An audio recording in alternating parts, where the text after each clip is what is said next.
Eu quero que você saiba hoje que não importa o quão longe de Deus você esteja, Ele está correndo em sua direção de braços abertos e talvez usando a minha boca agora para lhe dizer: volte para casa.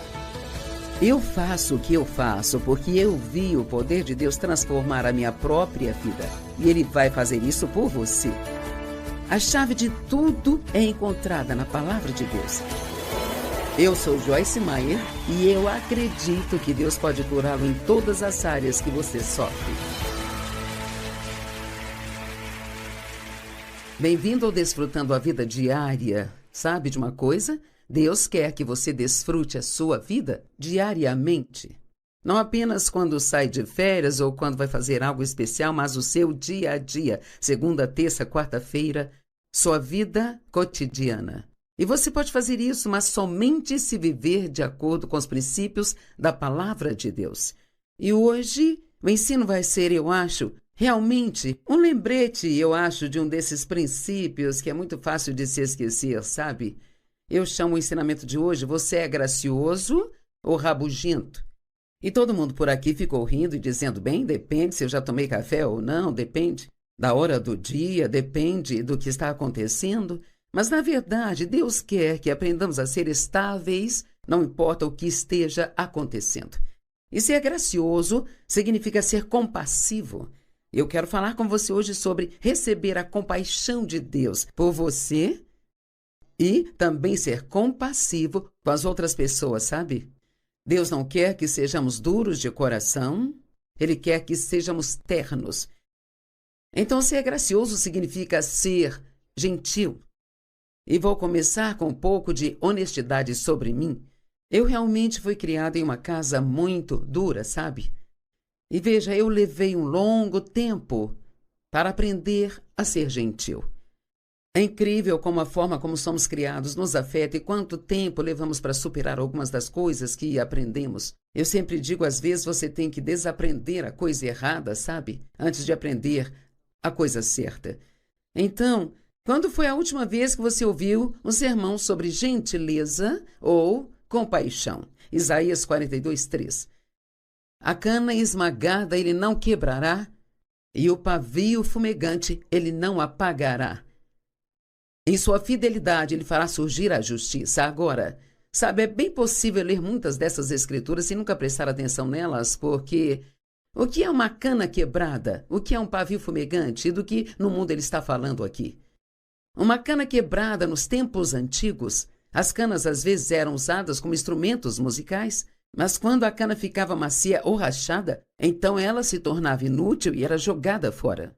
Então, sabe, isso está sendo aplicado a nós. É como se você fosse uma cana quebrada. Jesus não irá simplesmente deixá-lo de lado e jogá-lo fora. Ele gosta de curar e de restaurar e eu quero que você entenda hoje que não importa o que você tenha feito, não importa o quão ruim você possa pensar que você é, Deus está disposto a ser compassivo com você, ser gentil e perdoá-lo. Ele vai restaurá-lo, mas você tem que estar disposto a receber isso, sabe? E muitos de nós punimos a nós mesmos por coisas que Deus já nos perdoou e esqueceu. E precisamos aprender a receber as coisas pelas quais Jesus morreu na cruz para nos dar.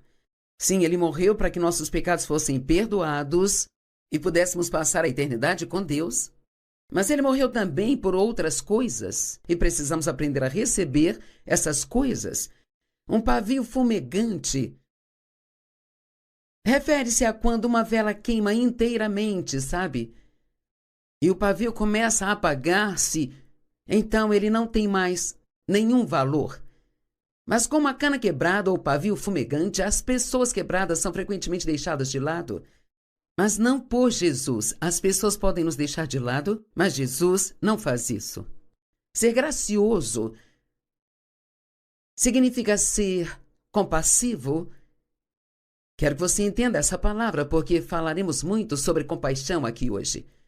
Compassivo, misericordioso e gentil. Compaixão é um termo que está relacionado a gentileza, não só gentileza em como nós falamos, mas gentileza em nossas atitudes em relação às pessoas e suas falhas e seus defeitos e seus pecados. Todo mundo tem algo que não está certo com eles. Todos nós temos falhas, temos defeitos, e nós realmente temos o péssimo hábito de julgar uns aos outros. Bem, você é isso e aquilo, você não fez isso, não fez aquilo, e você deveria fazer isso. Mas nós fazemos isso sem lembrar que também temos fraquezas. Nós julgamos as pessoas nas áreas em que somos fortes. Mas esquecemos das áreas em que somos fracos. Eu sei que eu tenho fraquezas.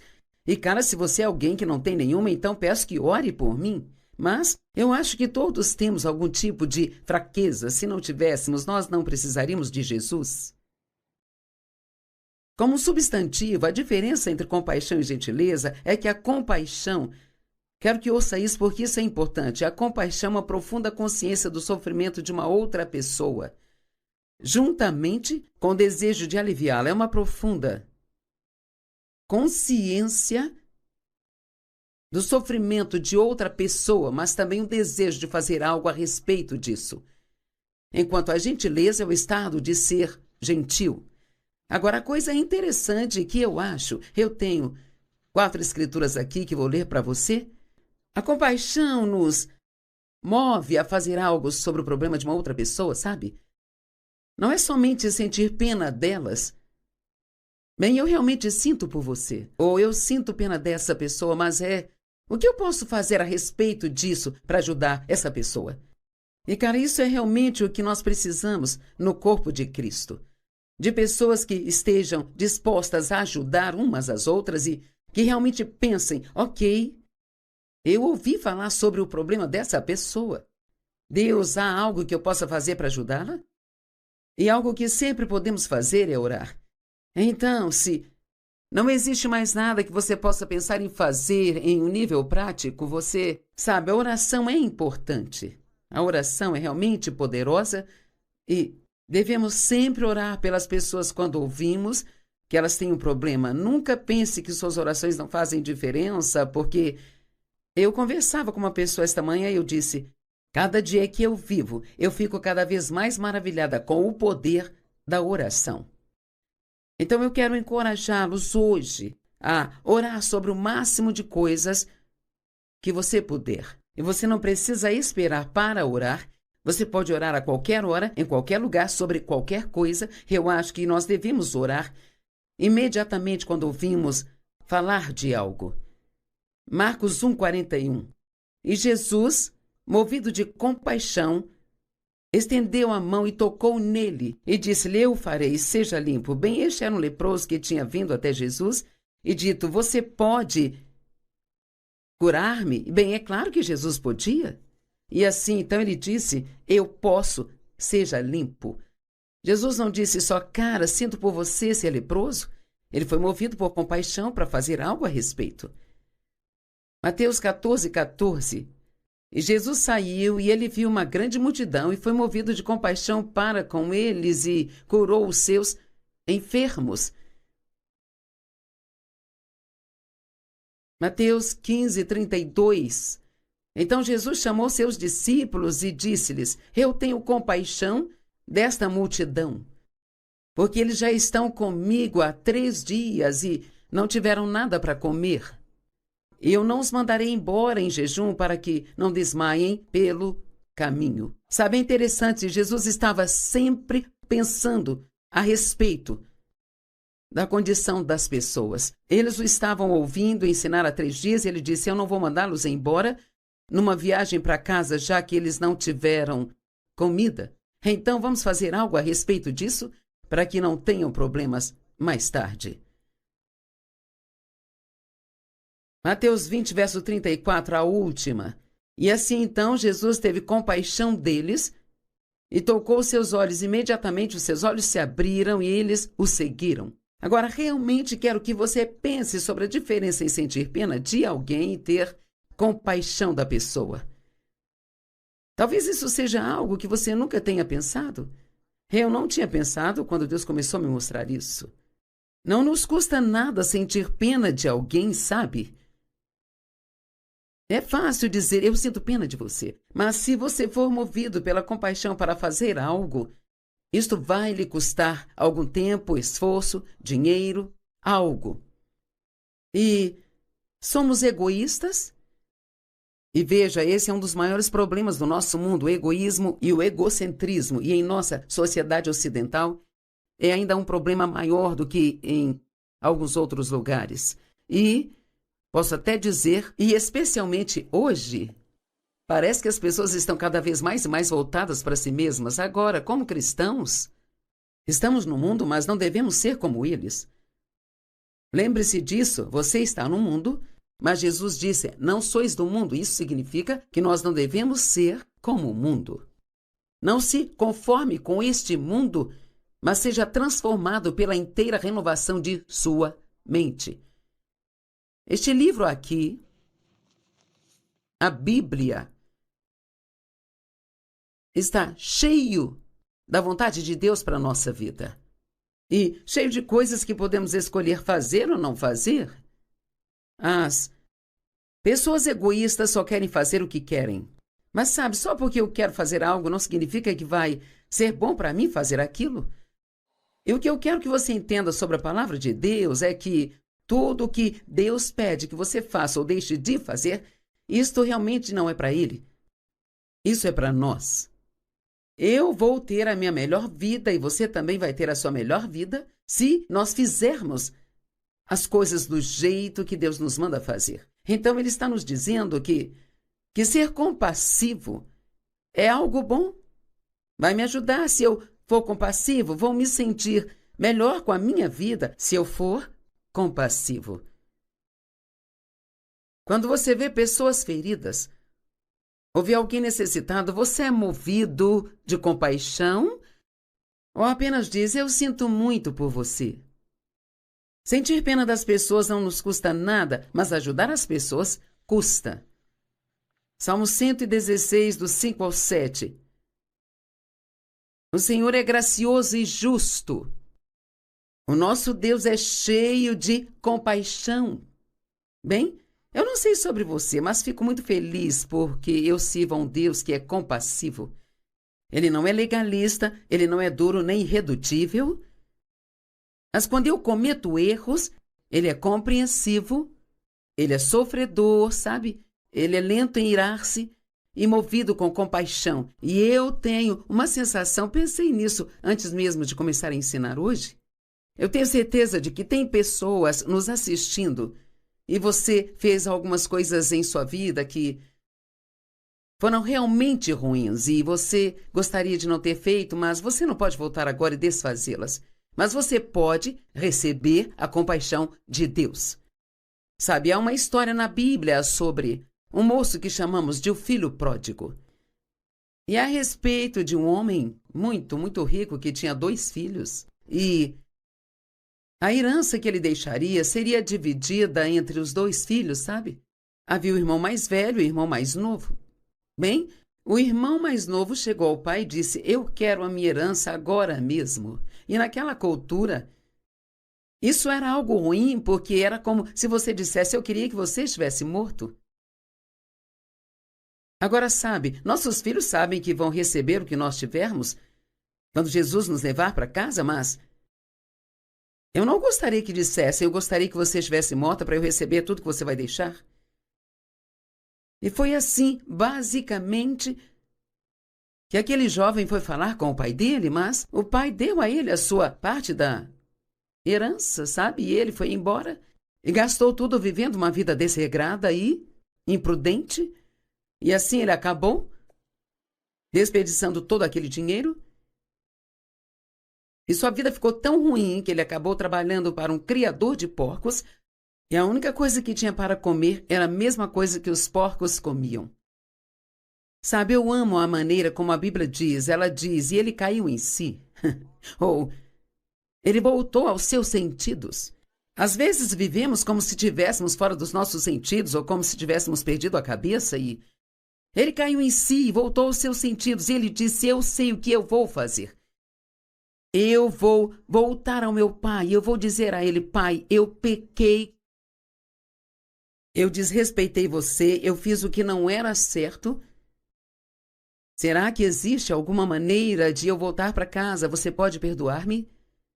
Bem, curiosamente, o seu pai o viu quando ele ainda estava longe e ele foi correndo em sua direção. Bem, naquela época, os homens mais velhos não corriam, isto era considerado desrespeitoso. Mas ele estava tão alegre ao ver o seu filho que ele se esqueceu de tudo, exceto do seu filho, sabe? E quer saber, é assim que Deus sente por você. Hoje, como também todos os dias. E ele recebeu o filho de braços abertos. Ele fez uma grande festa para ele. Ele lhe deu um manto especial, deu também um anel especial. Foi um maravilhoso reencontro. E quer saber? Eu quero que você saiba hoje que não importa o quão longe de Deus você esteja, Ele está correndo em sua direção de braços abertos e talvez usando a minha boca agora para lhe dizer: volte para casa. Você é bem-vindo à sua casa. E se você acabou de fazer algo errado ontem e está se sentindo mal com isso hoje, ou se você é alguém que acidentalmente ligou neste programa e você está muito, muito longe de Deus, deixe-me dizer, você não precisa tentar diminuir a distância para voltar para Ele. Ele está correndo em sua direção. Deus ama você e Ele te ama com amor perfeito e Ele te entende. E eu amo isso sobre Deus, sabe? Em Hebreus 4, 15, 16, diz: temos um sumo sacerdote que compreende nossas fraquezas e enfermidades, porque ele foi tentado em todos os pontos como nós somos, mas sem pecar. Eu não sei de você, mas como mulher, significa muito para mim se eu for até o Dave e falar com ele sobre algo que está realmente me incomodando e ele disser: eu compreendo você. Deus te entende. Tem pessoas que precisam ouvir isso hoje. Deus entende você, Ele tem compaixão de você, Ele se move com compaixão para ajudar você. Ele quer trazer restauração em sua vida e não tem nada que você tenha feito que seja tão ruim que possa mantê-lo separado do amor de Deus. Ah, meu Pai, o Senhor é gracioso e justo, nosso Deus está cheio de compaixão. O Senhor protege os incautos. Quando eu fui derrubado, Ele salvou-me. Voltai ao seu descanso, ó minha alma, pois o Senhor tem sido bom para com você. A palavra incauto significa não consciente de perigos, impensado, irrefletido e simplório de mente. Ele protege aqueles que não estavam prestando atenção.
E que se meteram em problemas e agora estão indo até ele está mais do que pronto para ajudá-los. Uma das minhas favoritas, e eu leio com muita frequência, espero que você leia também, se estiver familiarizado com a Bíblia, é Mateus 11, 28 ao 30.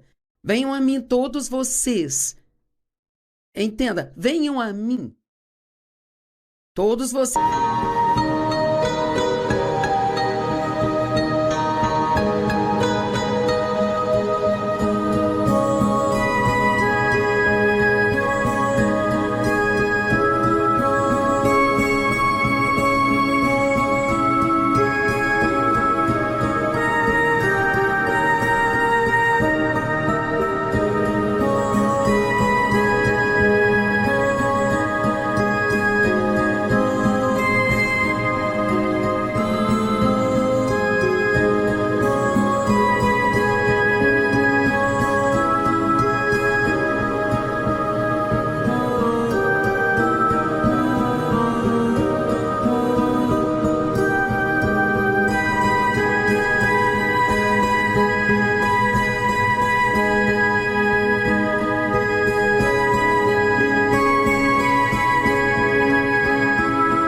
estão cansados, sobrecarregados e oprimidos, e eu vos aliviarei. Sabe, isso pode ser para 3/4 do nosso público hoje.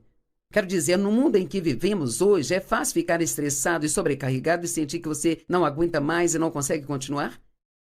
Pode nem ser pecado, pode ser com a sua vida. E ele diz: aliviarei, descansarei e refrescarei as suas almas. Uau, eu não sei sobre você, mas eu gostaria de ter isso quase todos os dias. Tomai sobre vocês o meu jugo e aprendei de mim. Agora aqui vem, porque eu sou gentil, manso, humilde de coração, e encontrareis descanso, alívio, facilidade, refrigério, recreação e bendito sossego para suas almas. Eu poderia fazer uma série inteira sobre esta escritura, mas eu não vou fazer. Meu jugo é suave, útil, não é duro, ríspido, afiado, nem opressor. Deus não é um Deus duro e ríspido. Ele é compassivo, cheio de misericórdia, lento para irar-se e sempre cheio de amor. Bem sabe, o nosso mundo hoje, gentil, gracioso, compassivo e misericordioso, não é como eu o descreveria. E muitos líderes, muitas pessoas na liderança, seja na liderança da igreja ou na liderança nos negócios, eles são tipos muito duros e de personalidades coléricas, e eles têm um objetivo em mente. Às vezes eles podem até passar por cima de outras pessoas tentando alcançá-lo, sabe? E eu tenho que admitir que há 45 anos, quando eu comecei o ministério, eu era desse jeito. Eu realmente me arrependo e me sinto muito mal por qualquer pessoa que eu magoei. Realmente machuquei muita gente. E eu era tão cheia de mim mesma e da minha visão e do que eu sentia que Deus queria que eu fizesse, que eu provavelmente nem sempre fui tão legal quanto deveria ter sido para as pessoas.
E se você está me assistindo e é uma das pessoas com quem eu não fui tão legal, me perdoe, por favor. Se você me conhecesse agora, veria que sou diferente. E o que nos muda? Eu experimentei a compaixão de Deus para comigo. Isso quebrantou o meu coração e me tornou compassiva com as outras pessoas. Eu experimentei sua paciência para comigo. Isso me ajudou a ter mais paciência com as outras pessoas, embora eu ainda esteja crescendo nesta área, sabe? Paulo disse que um bispo deve ser gentil. 1 Timóteo 3, do 1 ao 3. Eis uma palavra fiel. Aquele que aspira a ser bispo ou ser o líder, deseja uma nobre tarefa, é uma coisa boa.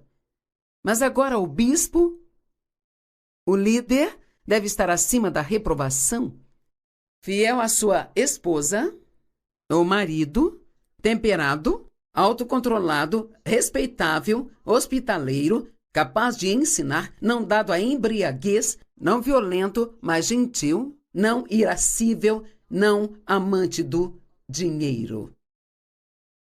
Sabe, há qualificações para liderança e minha preocupação é que hoje, na igreja, muitas pessoas são colocadas numa posição de liderança porque são talentosas, mas não espiritualmente maduras. E a Bíblia realmente diz, não coloque um novo convertido na liderança para que ele não fique estupefato de orgulho e machuque as pessoas.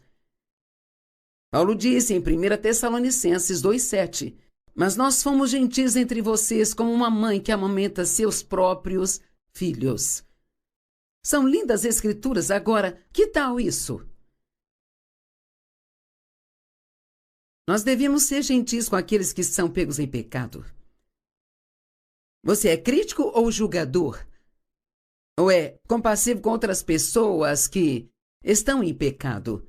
Você tem fofocado sobre alguém ou julgado criticamente?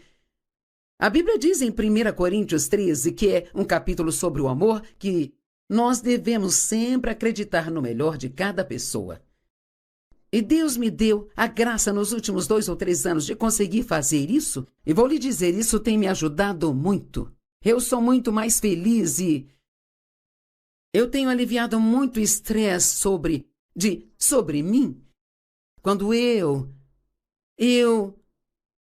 acredito no melhor das pessoas, e isso é uma escolha. Bem, Joyce, se você acreditar no melhor e eles vierem com uma intenção em mente, quer saber, mesmo que tenham, isso é entre eles e Deus, eu fico feliz quando eu acredito no melhor. Eu quero ser feliz, passei muito tempo da minha vida sendo infeliz, e quanto a você? Você é alguém que precisa ser mais feliz e mais contente do que você é? Se é o seu caso, esse ensino é para você e se você aplicá-lo, realmente vai ajudá-lo. Irmãos, se alguém for pego em má conduta ou pecado de qualquer tipo, vocês que são espirituais, que são responsáveis e controlados pelo Espírito, que significa ser espiritual, não significa ter muitas Bíblias sublinhadas, ir à igreja toda semana, significa que você é controlado pelo Espírito Santo. Vocês devem corrigi-los e restaurá-los e reintegrá-los. Oh, não gostamos, conserte eles. É isso mesmo. Não, ouça, sem qualquer senso de superioridade e com toda a gentileza, mantendo um olhar atento sobre si mesmo para que você também não seja tentado. Uau! Sabe, como autoridade aqui no ministério, muitas vezes eu precisei corrigir as pessoas. Eu amo começar falando das coisas que elas estão fazendo certo e também gosto de compartilhar com as pessoas coisas que eu fiz de errado no passado. Em seguida, eu trago a correção e se você temperar com um pouco de açúcar, fica muito mais fácil de engolir. A correção não é fácil porque todos temos um pouco de orgulho e queremos que as pessoas pensem bem e não mal de nós. Quando temos que corrigir as pessoas, até mesmo nossos filhos, sabe, eu descobri que era muito eficaz com meus filhos admitir meus erros para eles. Seja gentil com as pessoas, seja compassivo, seja amoroso.